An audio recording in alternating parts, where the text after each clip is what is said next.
வணக்கம். நீங்க கவனிச்சிருப்பீங்க, ஒரே திறமை, ஒரே படிப்பு, கிட்டத்தட்ட ஒரே மாதிரி வாய்ப்புகள்.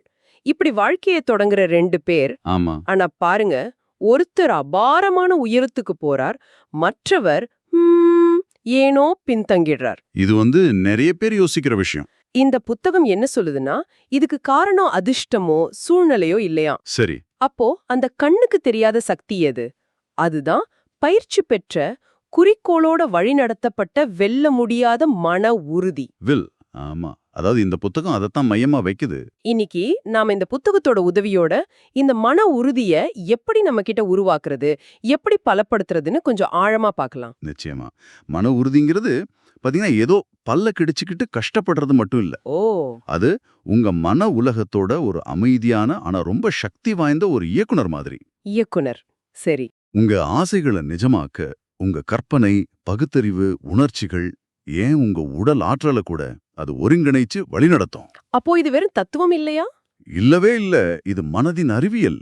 இந்த புத்தகத்துல இருக்கிற தெளிவான கொள்கைகளையும் நடைமுறை வழிகளையும் நம்ம இப்ப பேச போறோம். ரொம்ப நல்லா இருக்கு. அப்போ நம்ம நோக்கம் இந்த வெல்ல முடியாத மன உறுதிக்கான அஸ்திவாரத்தை புரிஞ்சுக்கிறது தானே.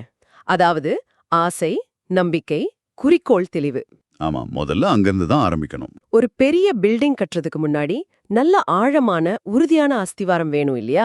கண்டிப்பா. அதே மாதிரிதான் மன உறுதிய கட்டமைக்கவும் முதல்ல நம்ம உள் மனசுல சில வேலைகள் செய்யணும்னு இந்த புத்தகம் சொல்லுது. சரியா சொன்னீங்க. சிந்தனைகளை ஒழுங்குபடுத்தாம செயல்களை மட்டும் சரி செய்ய முடியாது. அப்போ அந்த அஸ்திவாரத்தோட 3 தூண்கள்: தீவிர ஆசை, அசைக்க முடியாத நம்பிக்கை, குறிக்கோளின் தெளிவு. இதுல தீவிர ஆசை பத்தி முதல்ல பேசுவோமா? ஓ, நிச்சயமா. எல்லா செயலுக்கும் ஆரம்பம் ஆசைதான். ஆனா வெறும் விருப்பம் அப்படிங்கிறது ரொம்ப பலவீனமானது பாருங்க. ஒரு நீர்க்குமிழி மாதிரி. அதேதான். லேசில உடைஞ்சு போயிடும். ஆனா தீவிர ஆசை, பர்னிங் டிசையர், அது முற்றிலும் வேற. அது எப்படின்னு கொஞ்சம் சொல்லுங்களேன். அது ஒரு நெருப்பு மாதிரி. உங்க எல்லா எண்ணங்களையும் கனவுகளையும் அது ஆக்கிரமிச்சிடும். உங்க சக்தி மொத்தத்தையும் ஒரே இலக்க நோக்கி குவிக்கும். சுக்கான் இல்லாத கப்பல் மாதிரி இல்லாம. ஆமா, மன உறுதி இல்லாதவர் அப்படிதான். ஆனா தீவிர ஆசை இருக்கிறவர் புயல்ல கூட தன் இலக்க நோக்கி கப்பலை செலுத்துற கேப்டன் மாதிரி. புத்தகத்துல வர்ற வால்டர் டேவிட் கதை ஞாபகம் வருது. டேவிட்டோட வெற்றிக்கு காரணம் அந்த அணையாத ஆசைதான். ஆமா, அதுக்கு ஒரு உதாரணம் கூட சொல்லுவாங்க. எதிரி நாட்டுல இறங்கினதும் தன் கப்பல்களையே எரிச்சு வீரன போல பின்வாங்க வழியே இல்ல. அப்போ இந்த தீவிர ஆசைய எப்படி நம்ம கிட்ட வளர்க்கறது? அதுக்கு புத்தகம் ஒரு 6 படி வழிமுறை சொல்லுது. ஆமா, அந்த 6 படிகள் ரொம்ப முக்கியம். சுருக்கமா சொன்னா, 1, உங்களுக்கு துல்லியமா என்ன வேணும்னு முடிவு பண்ணணும். சரி. 2, அதுக்காக நீங்க எதை கொடுக்க தயார்? நேரம், முயற்சி, பணம். ஆமா, எதுவுமே சும்மா கிடைக்காது இல்லையா? 3, ஒரு குறிப்பிட்ட தேதி நிர்ணயிக்கணும். 4, ஒரு திட்டத்தை உருவாக்கி தயாரா இல்லைனாலும் உடனடியா செயல்பட தொடங்கணும். தள்ளி போடக்கூடாது. 5, இதையெல்லாம் தெளிவா எழுதி வைக்கணும். 6வது, தினமும் 2 முறை, காலையிலயும் ராத்திரியும் இத சத்தமா படிச்சு அதை அடைஞ்சிட்டுதா உணரணும், நம்பணும், கற்பனை செய்யணும். ஓஹோ, இது வெறும் படிகள் மாதிரி தெரியல. இது ஒரு ஒரு அறிவியல் பூர்வமான செயல்முறை மாதிரி இருக்கு. ஆமா, இது ஏதோ மந்திரம் இல்ல. உங்க மனச ஒரு குறிப்பிட்ட இலக்க நோக்கி ஒருமுகப்படுத்துற ஒரு பயிற்சி இது. சாதாரண விருப்பத்தை சக்தி வாய்ந்த ஆசையா மாத்துற வழி. சரி, ஆசைங்கிறது எரிபொருள்னு வச்சுக்கிட்டா அத பற்ற வைக்கிற தீப்பொறி நம்பிக்கை தானே? கரெக்ட். உங்களுக்கு எவ்வளவு தீவிர ஆசை இருந்தாலும் ஆழ் மனசுல இது நமக்கு கிடைக்காதுன்னு ஒரு சின்ன சந்தேகம் இருந்தா கூட உங்க மன உறுதி முழுசா வேலை செய்யாது. இதுக்கு இந்த புத்தகம் அந்த பட்டறை உதாரணம் சொல்லுமே, திருவெற்றி திருத்தோல்வின்னு. ஆமாமா, நம்ம மனசு ஒரு பட்டறை மாதிரி. அங்க திருவெற்றி திருத்தோல்வின்னு 2 ஃபோர்மேன் இருக்காங்க. சரி. நீங்க முடியும்னு நினைச்சா திருவெற்றி அதுக்கான காரணங்கள் எல்லாம் கொண்டு வருவார். நீங்க முடியாதுன்னு நினைச்சீங்கன்னா திருத்தோல்வி வந்துருவார் அதுக்கான காரணங்களோட. அதேதான். நீங்க தான் மேனேஜர். நீங்க யாருக்கு வேலை கொடுக்குறீங்களோ அவர் பலமாயிடுவார். இந்த தேர்வு ஒவ்வொரு நொடியும் நீங்க செய்யறது, அதுதான் முக்கியம். இந்த புத்தகம் சாக்குப்போக்கு நோய் பத்தி கூட பேசுதே, எக்ஸ்கியூசிட்டிஸ். ஆமா, அது ஒரு பெரிய தடை. எனக்கு உடம்பு சரியில்லை, நான் புத்திசாலி இல்ல, வயசாயிடுச்சு, நேரம் சரியில்லை, இந்த மாதிரி. ஆமா, இது எல்லாமே நம்ம நம்பிக்கைய கொஞ்சமா அரிச்சிடும். இது ஒரு தோல்வி நோயினோ புத்தகம் சொல்லுது. இதுக்கு என்ன தீர்வு சொல்றாங்க? அடிப்படையில இந்த சாக்கு போக்கு சொல்றத நிறுத்தணும். தேவையில்லாம உடல்நல குறைவை பத்தி பேசாதீங்க. உங்ககிட்ட இருக்கிற அறிவை இப்படி பயன்படுத்தலான்னு யோசிங்க. உங்க வயசு தான் சிறந்ததுன்னு நம்புங்க. காரண காரியத்துல நம்பிக்கை வைங்க, அதிர்ஷ்டத்துல இல்ல. அப்ப இந்த சாக்கு போக்குக்கு எதிரா ஒரு போர் தொடுக்கணும். ஆமா, அதுதான் மன உறுதிக்கான முதல் படி. சரி, இந்த அசைக்க முடியாத நம்பிக்கையை எப்படி வளர்க்கிறது? அதுக்கு வழிகள் இருக்கா? நிச்சயமா இருக்கு. புத்தகம் சில நடைமுறை வழிகளை சொல்லுது. ஒன்னு, எப்பவும் வெற்றிய பத்திய சிந்திங்க, தோல்வியே இல்ல. நெகட்டிவ் எண்ணம் வந்தா உடனே மாத்தணும். ஆமா. 2, நீங்க நினைக்கிறத விட நீங்க சிறந்தவர்னு உங்களுக்கு நீங்களே அடிக்கடி நினைவுபடுத்துங்க. உங்க பலங்களை யோசிங்க. சரி. 3, நம்பிக்கையோட இருக்கிற மாதிரி நடங்க, பேசுங்க, பாருங்க. உங்க உடல் மொழி உங்க மனநிலையம் மாத்தும். Body language matters. ஆ, ரொம்ப. 4, உங்க மனசுக்கு நம்பிக்கை ஊட்டச்சத்து கொடுங்க. நல்ல புத்தகங்கள், பாசிட்டிவான ஆட்கள், ஊக்கமளிக்கிற பேச்சுக்கள். தெர்மோஸ்டாட் உதாரணம் மாதிரி. நம்ம வாழ்க்கையோட சாதனைகளை நிர்ணயிக்கிற தெர்மோஸ்டாட் மாதிரி இந்த நம்பிக்கை. சரியா சொன்னீங்க. அதோட அளவை உயர்த்துறது உங்க கையில தான் இருக்கு. ஓகே. இப்ப தீவிர ஆசை இருக்கு, அசைக்க முடியாத நம்பிக்கையும் இருக்கு. ஆனா ம். குறிக்கோள் தெளிவா இல்லன்னா அப்போதான் பிரச்சனை. இந்த சக்தி எல்லாம் சிதறி போயிடும். சக்தி வாய்ந்த இன்ஜின் இருந்து சக்கரம் இல்லாத வண்டி மாதிரி ஆயிடும். புரியுது. சாதாரண மனுஷனோட பெரிய சோகமே அவனுக்கு ஒரு தெளிவான இலக்கு இல்லாததுதான்னு ஆசிரியர் சொல்றாரு. சூழ்நிலைக்கு ஏத்த மாதிரி அவங்க செயல்படுறாங்களே தவிர சூழ்நிலைகளை உருவாக்குறதில்ல. அப்போ ஒரு தெளிவான குறிக்கோள்ங்கிறது வாழ்க்கைக்கான ஒரு மேப் மாதிரி. ஆமா, ஒரு திருவு நட்சத்திரம் மாதிரி வரிகாட்டும். சரி, ஒரு தெளிவான முதன்மை குறிக்கோள டெஃபினட் சீஃப் எய்ம் நம்ம நிர்ணயிக்கும் போது என்ன நடக்கும், என்ன நன்மைகள்? 3 முக்கியமான விஷயம் நடக்கும் பாருங்க. 1, உங்க ஆள் மனசுக்கு ஒரு தெளிவான கட்டளை போயிடும். அது உங்களுக்காக 24/7 வேலை செய்ய ஆரம்பிக்கும். வாய்ப்புகளை கவனிக்க வைக்கும், உள்ளுணர்வை தூண்டும். ஓஹோ. 2, உங்க மன உறுதியை இது பலப்படுத்தும். குறிக்கோளுக்கு சம்பந்தமில்லாத விஷயங்களுக்கு நோ சொல்றது சுலபமாகும். கவனச்சிதறல் குறையும். சரி. 3, இது தள்ளி போடுற பழக்கத்தை ஒழிக்கும். ப்ரொக்ராஸ்டினேஷன் போயிடும். உங்களுக்கு எங்க போகணும்னு தெளிவா தெரிஞ்சா அதை நோக்கி நகர ஒரு வேகம் தானா வரும். ரொம்ப நல்லா இருக்கு. அப்போ அந்த முதன்மை குறிக்கோளை எப்படி கண்டுபிடிக்கிறது, எப்படி நிர்ணயிக்கிறது? அதுக்கு சில படிகள் இருக்கு. முதல்ல உங்களுக்கு உண்மையிலே என்ன வேணும்னு நீங்க நேர்மையா யோசிக்கணும். மத்தவங்களுக்காக இல்ல, உங்களுக்காக. இது முக்கியம். அப்புறம் அதை தெளிவா எழுதி வைக்கணும். அளவிடக்கூடியதா, காலக்கெடோட. அதை உங்க முதன்மை எண்ணமா மாத்தணும். தினமும் நினைக்கணும், கற்பனை செய்யணும். மனசுல பதிய வைக்கணும். கடைசியா அதை அடைய ஒரு நெகிழ்வான திட்டத்தை உருவாக்கணும். பெரிய குறிக்கோளை சின்ன சின்ன படிகளா பிரிக்கணும். 5 வருஷ திட்டம், 1 வருஷ திட்டம், மாச திட்டம், வாரத்திட்டம், இன்னைக்கு என்ன செய்யணும் வரைக்கும். இப்படி தெளிவான குறிக்கோள், தீவிர ஆசை, அசைக்க முடியாத நம்பிக்கையோட இருந்தா அவங்க ஒரு மனித காந்தம் மாதிரி ஆயிடுவாங்கன்னு புத்தகம் சொல்லுது. ஆமா, அவங்களுக்கு தேவையான சூழ்நிலைகள், ஆட்கள், வாய்ப்புகள் எல்லாம் அவங்கள நோக்கி ஈர்க்கப்படும். சரி, அஸ்திவாரம் போட்டாச்சு. இப்போ அடுத்த கட்டம். இப்போ வெற்றிய மனசுக்குள்ள வடிவமைக்கிறது. ஒரு ஆர்கிடெக்ட் மாதிரி. இதுக்கு 2 முக்கியமான கருவிகள்: கற்பனை, இமேஜினேஷன், மற்றும் ஒழுங்கமைக்கப்பட்ட திட்டமிடுதல், ஆர்கனைஸ்ட் பிளானிங். கற்பனை, இதுதான் மனுஷங்கிட்ட இருக்கிற ஒரு சக்தி, எதையும் புதுசா உருவாக்க. ஆன்மாவின் பட்டறைன்னு கூட சொல்றாங்க இல்லையா? ஆமா, நம்ம ஆசைக்கு முதல் வடிவம் கொடுக்கிற இடம் இதுதான். இதுல 2 வகை இருக்குன்னு புத்தகம் சொல்லுது. என்னென்ன அது? 1, தொகுப்பு கற்பனை, சிந்தட்டிக் இமேஜினேஷன். அதாவது பழைய ஐடியாக்களை, கான்செப்ட்களை எடுத்து புது வழியில இணைக்கிறது. நம்ம அன்றாட பிரச்சனைகளுக்கு தீர்வு காண இது உதவும். சரி. இன்னொன்னு படைப்பு கற்பனை, கிரியேட்டிவ் இமேஜினேஷன். இதுதான் முற்றிலும் புதிய யோசனைகள், உள்ளுணர்வுகள், ஹஞ்சஸ், இன்ஸ்பிரேஷன்ஸ் வர்ற இடம். இது ஆழ் மனசோட நேரடி தொடர்புல இருக்கு. தீவிர ஆசை இருக்கும்போது இது நல்லா தூண்டப்படும். ஆனா நிறைய பேர் இந்த கற்பனை சக்தியை சரியா பயன்படுத்துறது இல்லையோ? அதுதான் உண்மை. இது ஒரு பெரிய சக்தி. ஆனா நம்மில் பலர் அதை உபயோகிக்கிறதே இல்ல. அப்போ இந்த கற்பனை திறனை எப்படி வளர்த்துக்கிறது? ஏதாவது வழிகள் இருக்கா? இருக்கு. புத்தகம் சில யோசனைகள் சொல்லுது. உங்க சிந்தனைக்கென்னு தனியா ஒரு நேரம், இடம் ஒதுக்குங்க. ஒரு அமைதியான இடம். சரி. உங்க கற்பனைக்கு ஒரு குறிப்பிட்ட வேலையை கொடுங்க. ஒரு பிரச்சனைக்கு தீர்வு காணவோ, உங்க இலக்கு அடையறத மனசுல பார்க்கவோ சொல்லுங்க. காட்சிப்படுத்துதல், விஷுவலைசேஷன் மாதிரி. அதேதான். அந்த இலக்கு அடைஞ்சிட்டா எப்படி இருக்குமோ அதை முழுமையா எல்லா புலன்களோடும் உணருங்க. முக்கியமான நிகழ்வுகளுக்கு முன்னாடி அதை மனசுல வெற்றிகரமா நடத்தி பாருங்க. ஒரு ஒத்திகை மாதிரி. தீவிரமா யோசிச்ச பிறகு கொஞ்சம் ஓய்வெடுக்கும் போது, ஒரு நட போகும்போதோ, பாட்டு கேட்கும்போதோ திடீர்னு புது யோசனை வரலாம். அது படைப்பு கற்பனையை தூண்டும். சூப்பர். அடுத்து ஒழுங்கமைக்கப்பட்ட திட்டமிடல். இது எவ்வளவு முக்கியம்? ரொம்ப ரொம்ப முக்கியம்.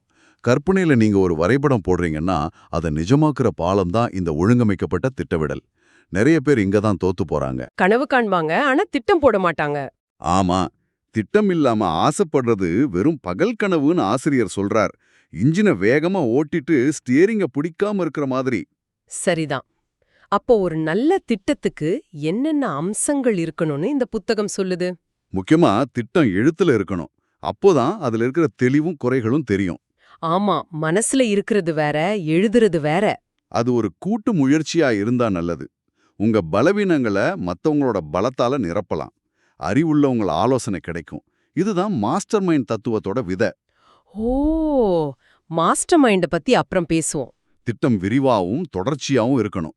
இறுதி இலக்கிலிருந்து பின்னோக்கி யோசிச்சு இன்னைக்கு என்ன செய்யணும் வரைக்கும் வரணும்.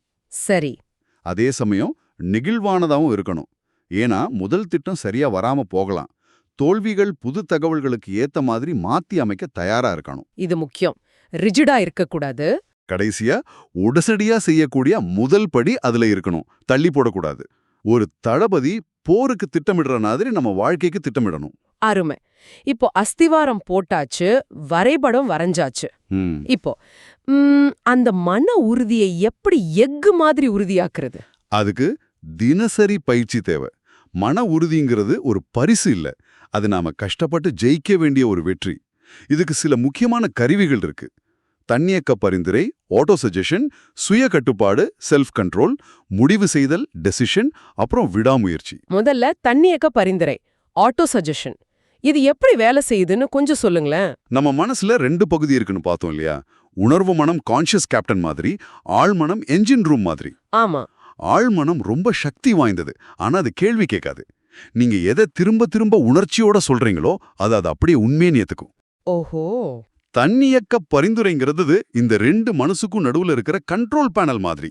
இதன் மூலமா நம்ம விரும்புற எண்ணங்களை, நம்பிக்கைகளை ஆழ்மனசுல விதைக்கலாம். அப்போ நம்ம மனசோட வாசல்ல நாமளே காவலரா இருக்கணும். சரியா சொன்னீங்க. பலவீனமானவங்க வெளியிலிருந்து வர்ற நெகட்டிவ் கருத்துக்கள், பயம் இதுக்கெல்லாம் சுலபமா பலியாடுவாங்க. ஆனா மன உறுதி உள்ளவங்க தேவையில்லாத எண்ணங்களை உள்ள விடமாட்டாங்க. சரி, இதை எப்படி சரியா பயன்படுத்துறது? புத்தகம் ஒரு 5 படிமுறை சொல்லுதே. ஆமா, சுருக்கமா சொன்னா நீங்க என்னவாக ஆக நினைக்கிறீங்களோ அதை ஒரு குறுகிய நேர்மறை நிகழ்கால வாக்கியமா உருவாக்கணும். உதாரணமா மன உறுதிக்கு, என் மன உறுதி எஃகு போன்றது, நான் என் எண்ணங்களுக்கும் உணர்ச்சிகளுக்கும் முழுமையான எஜமான், இந்த மாதிரி. சரி. இத காலையில எழுந்ததும் இரவு தூங்க போறதுக்கு முன்னாடியும் அமைதியான இடத்துல வெறும் கிளிப்பிள மாதிரி சொல்லாம உண்மையான உணர்ச்சியோட சொல்லணும். அந்த உணர்வை உண்மையிலே உணர முயற்சி செய்யணும். உணர்ச்சி ரொம்ப முக்கியம். ஆமா. அதோட நீங்க அந்த மாதிரி மாறிட்டா எப்படி இருப்பீங்களோ அதை மனசுல காட்சிப்படுத்தணும். முக்கியமா இத தினமும் விடாம செய்யணும். இது ஒரு ஒழுக்கம், ஒரு பயிற்சி. புரியுது. அடுத்து சுய கட்டுப்பாடு, செல்ஃப் கண்ட்ரோல். இது மன உறுதியோட தினசரி வெளிப்பாடு. இத ஆசைகளை அடக்குறதில்ல, அதை சரியான வழியில திருப்புறது. உங்க சக்தியை எதிர்மறையா வீணாக்காம உங்க குறிக்கோளை நோக்கி திருப்புறது. கட்டுப்பாடு இல்லாதவர் அடிமை, கட்டுப்பாடு உள்ளவர் எஜமான். அதேதான். சுய கட்டுப்பாடு தான் உங்க முழு சக்தியையும் வெளிக்கொண்டு வர்றதுக்கான மாஸ்டர் சாவி மாதிரி. இந்த புத்தகம் சுய கட்டுப்பாட்டை பயிற்சி செய்ய 4 களங்களை சொல்லுதே. ஆமா. முதல்ல மிக முக்கியமானது சிந்தனை கட்டுப்பாடு. உங்க மனசுக்குள்ள வர்ற எண்ணங்களை கவனிச்சு நெகட்டிவ் எண்ணங்களை உடனே பாசிட்டிவா மாத்துறது. மனக்காவலர் மாதிரி. 2வது உணர்ச்சி கட்டுப்பாடு. கோபம், பயம் வரும்போது உடனே எதிர்வினையாற்றாம கொஞ்சம் இடைவெளி விட்டு நிதானமா செயல்படுறது. ரியாக்ட் பண்ணாம ரெஸ்பாண்ட் பண்றது. சரி. 3வது பேச்சு கட்டுப்பாடு. வீண் பேச்சு, புகார், சந்தேகம் பேசுறத தவிர்த்து உங்க நோக்கத்தை பத்தி நம்பிக்கையோட பாசிட்டிவா பேசுறது. 4வது உடல் தேவைகளை கட்டுப்படுத்துறது. உணவு, தூக்கம், சொகுசு இதுல கட்டுப்பாடு காட்டுறது கூட மன உறுதியை பலப்படுத்தும்னு புத்தகம் சொல்லுது. சின்ன சின்ன விஷயங்கள்ல கட்டுப்பாடு காட்டுறது பெரிய சவால்களை எதிர்கொள்ள பலம் தரும். அப்போ இந்த சுய கட்டுப்பாடுங்கிற பழக்கத்தை சின்ன சின்ன தினசரி வெற்றிகள் மூலமா உருவாக்கணும். ஆமா, கொஞ்சம் கொஞ்சமாலாம் இது வரும். அடுத்து ஒரு சக்தி வாய்ந்த ஆயுதம், முடிவு செய்தல், டெசிஷன். இது ஏன் இவ்வளவு முக்கியம்? ஏமா, தோல்வி அடைகிறவங்க பெரும்பாலும் மெதுவா முடிவு பண்ணி சீக்கிரமா அதை மாத்திடுவாங்க. குழப்பமாவே இருப்பாங்க. ஆனா வெற்றியாளர்கள் அவங்க வேகமா உறுதியா முடிவு பண்ணுவாங்க. ரொம்ப ரொம்ப அவசியப்பட்டா மட்டுமே அதை மாத்துவாங்க. தள்ளி போடுறது, ப்ரோக்ராஸ்டினேஷன், அது ஒரு மன விஷம்னு சொல்றாங்க. ஆமா, அது உங்க மன உறுதியை குறைச்சு சக்தியை சிதறடிக்கும். உறுதியா முடிவெடுக்க முடியாதவருக்கு சொந்த மனமே இல்லைன்னு கூட சொல்லலாம். ஹென்றி ஃபோர்ட் மாடல் டி உதாரணம் நல்ல புரிய வைக்குது. பலர் எதிர்த்தும் அவர் உறுதியா இருந்தார். அந்த உறுதிதான் முக்கியம். அப்போ இந்த முடிவெடுக்கும் பழக்கத்தை எப்படி வளர்க்கிறது? புத்தகம் சில வழிகள் காட்டுது. முதல்ல முடிவெடுக்கிற தைரியத்தையே மதிக்கணும். ஆமா, சில சமயம் தப்பான முடிவை விட எந்த முடிவுமே எடுக்காம இருக்கிறது தான் மோசம். முடிவுகளுக்கு காலக்கெடு வைக்கணும், தள்ளி போடக்கூடாது. சரி, ஒரு முடிவை எடுத்த பிறகு மத்த வழிகளை பத்தி யோசிச்சு குழம்பாம அதை செயல்படுத்துறதுல கவனம் செலுத்தணும். உங்க திட்டங்களை ஆரம்பத்திலேயே எல்லோருக்கிட்டையும் சொல்லிட்டு இருக்க வேண்டாம். இது ஏன் சில சமயம் எதிர்ப்புகள் வரலாம் அல்லது உங்க சக்தியே நீர்த்து போகலான்னு புத்தகம் சொல்லுது. முக்கியமா சின்ன சின்ன விஷயங்கள்ல தினமும் வேகமா உறுதியா முடிவெடுத்து பழகணும். ஓகே. கடைசியா விடாமுயற்சி, பெர்சிஸ்டன்ஸ். இதுதான் அல்டிமேட் டெஸ்ட் மாதிரி. ஆமா, மத்த எல்லா குணங்களுக்கும் இதுதான் உயிர் கொடுக்குது. இது மன உறுதியோட ரத்தத்துல இருக்கிற இரும்பு சத்து மாதிரி. ஆப்ரஹாம் லிங்கன் உதாரணம் நினைவுக்கு வருது. எத்தனை தோல்விகள்! ஆமா, வியாபாரத்துல, அரசியல்ல, சொந்த வாழ்க்கையில. ஆனா அவர் திரும்ப திரும்ப முயற்சி செஞ்சார், விடவே இல்ல. பல பேர் தற்காலிக தோல்விய நிரந்தர தோல்வின்னு நினைச்ச முயற்சியை கைவிட்டுடுவாங்க இல்லையா? அதுதான் பெரிய வித்தியாசம். விடாமுயற்சி உள்ளவங்க தோல்விய ஒரு பாடம் கத்துக்க, திட்டத்தை இன்னும் சிறப்பாக்க ஒரு வாய்ப்பா பாப்பாங்க. இதுதான் உண்மையான ரசவாதம். தோல்விய வெற்றியா மாத்திர கலை. அப்போ விடாமுயற்சியை வளர்க்க என்ன செய்யணும்? 4 முக்கியமான விஷயம் புத்தகம் சொல்லுது. 1, உங்க குறிக்கோள் தெளிவாவும் உங்க ஆசை தீவிரமாவும் இருக்கணும். உங்க ஏன் ரொம்ப வலுவா இருக்கணும். சரி. 2, உங்ககிட்ட தெளிவான திட்டம் இருக்கணும். நீங்க தொடர்ந்து செயல்படணும். ஒரு திட்டம் தோத்தா அடுத்தது நிக்க கூடாது. 3, உங்க மனசை எதிர்மறை தாக்கங்கள்ல இருந்து பாதுகாக்கணும். சந்தேக பேர்வழிகள், நெகட்டிவா பேசுறவங்க கிட்ட இருந்து தள்ளி இருக்கணும். 4, தோல்விய வரவேற்க பழறணும். ஆமா, தோல்விய ஒரு பாடம் கத்துக்கிற வாய்ப்பா பார்க்கணும். இது எனக்கு என்ன கத்து கொடுத்துச்சுன்னு கேட்கணும். பலர் எங்க முயற்சியை கைவிடுறாங்களோ அதுக்கப்புறம் தான் உண்மையான வெற்றி இருக்குன்னு விடாமுயற்சி உள்ளவங்களுக்கு தெரியும். அவங்க தொடர்ந்து போவாங்க. இதுவரைக்கும் பார்த்ததெல்லாம் நம்ம தனிப்பட்ட மன உறுதியை பலப்படுத்துறது பத்தி. இதுவே பெரிய சக்தி தான். ஆனா இதை இன்னும் பல மடங்கு பெருக்க முடியுமா? முடியும். அதுதான் அடுத்த சொல்லப்போனா இறுதி நிலை மாஸ்டர்மைண்ட் கொள்கை. மாஸ்டர் மைண்ட் அப்படின்னா என்ன? அது கொஞ்சம் விளக்கமா சொல்லுங்களேன். பெரிய வெற்றியை யாரும் தனியா அடைய முடியாதுன்னு இந்த புத்தகம் உறுதியா சொல்லுது. மாஸ்டர் மைண்டுங்கிறது சிம்பிளா சொன்னா 2 அல்லது அதுக்கு மேற்பட்ட நபர்கள் ஒரு குறிப்பிட்ட நோக்கத்துக்காக முழுமையான இணக்கத்தோட ஹார்மனி தங்களோட அறிவையும் முயற்சியும் ஒன்னா சேர்க்கிறது. இது வெறும் டீம் ஒர்க் மாதிரி இல்லையா? இல்ல, அதுக்கும் மேல 2 மனங்கள் இப்படி முழு இணக்கத்தோட சேரும்போது 3வதா கண்ணுக்கு தெரியாத ஒரு சக்தி மாஸ்டர் மைண்ட் உருவாகுதுன்னு புத்தகம் சொல்லுது. ஓ, அது அந்த குழு உறுப்பினர்கள் எல்லாருக்கும் புது யோசனைகளையும் உத்வேகத்தையும் கொடுக்குது, உள்ளுணர்வை தூண்டுது. இதனால என்ன நன்மைகள்? 2 விதமான நன்மைகள். 1, நடைமுறை நன்மை. மத்தவங்களோட அறிவு, அனுபவம், தொடர்புகள், வளங்கள் உங்களுக்கு கிடைக்கும். உங்க பலவீனங்களை அவங்க பலத்தால நிரப்பலாம். சரி. இன்னொன்னு மனோ தத்துவ நன்மை. உங்க சிந்தனை உயரும். பெரிய சிக்கலான பிரச்சனைகளுக்கு தீர்வு கிடைக்கும். ஒரு உயர்ந்த சிந்தனை தளத்தை தொட முடியும். இது உங்க மன உறுதியையும் பலப்படுத்தும். கேட்கவே ரொம்ப சக்தி வாய்ந்ததா இருக்கு. அப்போ ஒரு நல்ல மாஸ்டர் மைண்ட் குழுவை எப்படி உருவாக்குறது? அதுக்கு சில விதிகள் இருக்கு. முதல்ல, உறுப்பினர்களை கவனமா தேர்ந்தெடுக்கணும். அவங்க நேர்மறையா, நம்பகமானவங்களா, உங்க நோக்கத்தோட ஒத்துப்போறவங்களா இருக்கணும். மிக முக்கியமா உங்க கூட இணக்கமா செயல்படக்கூடியவங்களா இருக்கணும். Harmony is the key. இணக்கம் ரொம்ப முக்கியம். ஆமா, குழுவுக்கு ஒரு தெளிவான பொதுவான நோக்கம் இருக்கணும். எல்லாரும் எப்படி பங்களிப்பாங்க, எப்ப சந்திப்பாங்கன்னு விதிகளை உருவாக்கணும். வழக்கமான சந்திப்புகள் முக்கியம். சரி. மிக மிக முக்கியமா அந்த இணக்கத்தை எப்பவும் பேணணும். ஈகோ, தனிப்பட்ட விருப்பு வெறுப்புகளுக்கு இடமில்லாம பரஸ்பர மரியாதையோடு செயல்படணும். இணக்கம் போனா மாஸ்டர் மைண்ட் சக்தியும் போயிடும். அப்போ சின்னதா ஆரம்பிக்கலாமா? ஒருத்தரோட? தாராளமா. நீங்க ஒருத்தரோட கூட ஆரம்பிக்கலாம். உங்க வாழ்க்கை துணை, ஒரு நல்ல நண்பர், சக ஊழியர்னு. உங்க தேவைகள் வளரும்போது குழுவை விரிவாக்கலாம். தனிமையில பெரிய வெற்றிகளை அடைய முடியாதுங்கிறது இந்த புத்தகத்தோட ஒரு முக்கியமான கருத்து. நம்ம ஒரு பெரிய பயணமே போயிட்டோம்னு நினைக்கிறேன்.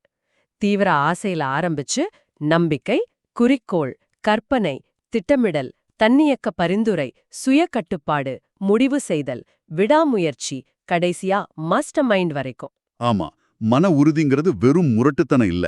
அது ஒரு குறிக்கோளோட வழிநடத்தப்படுற சக்தி வாய்ந்த கருவிங்கிறத இந்த புத்தகம் தெளிவா காட்டுது. நிச்சயமா.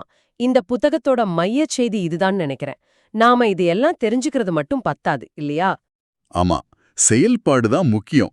இதுல சொன்ன கொள்கைகள்லாம் சும்மா யோசிக்கிறதுக்கு இல்ல, செயல்படுத்துறதுக்கு. அப்போ இன்னைக்கே இதுல ஏதாவது ஒரு கொள்கையை எடுத்து உங்க வாழ்க்கையில பயன்படுத்த ஆரம்பிக்கலாம். சின்னதா ஒரு படி. கடைசியா அந்த பிரபலமான வரி, உங்கள் விதியின் எஜமான் நீங்கள், உங்கள் ஆன்மாவின் கேப்டன் நீங்கள். ஆமா. இது ஏன் உண்மையா இருக்குன்னா, இந்த புத்தகம் சொல்ற மாதிரி உங்க எண்ணங்களை உங்களால கட்டுப்படுத்த முடியும்.